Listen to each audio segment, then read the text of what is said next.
সেই মহাপুরুষগণ জীবিত অবস্থাতেই সম্পূর্ণ সংসার জয় করেন, যাদের মন সমভাবে স্থিত।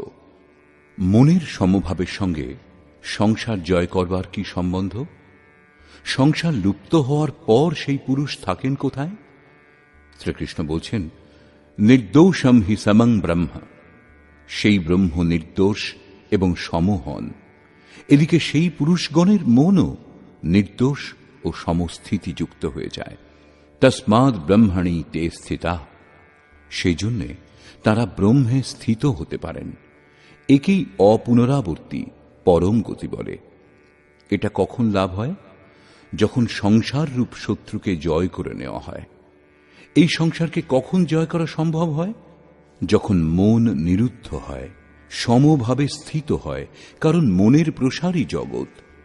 যখন তারা ব্রহ্মে স্থিত হন, তখন ব্রহ্মবিদের লক্ষণ কি? তাদের অবস্থিতি স্পষ্ট করলেন।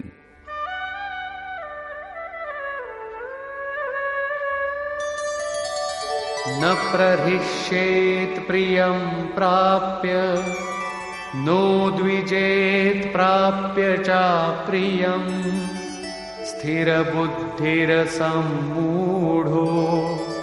ब्रह्मविद् ब्रह्मणि स्थितः। সেই জন্য সাধারণ লোকে যাকে প্রিয় বলে মনে করে, তাকে পেয়ে তিনি উৎফুল্ল হন না, এবং যাকে লোকে অপ্রিয় বলে ভাবে, যেমন ধর্মাবলম্বী প্রতীক রূপে ব্যবহার করেন, তাকে পেয়ে তিনি উদ্বিগ্ন হন না। তার প্রিয় অপ্রিয় বলে কেউ থাকে না।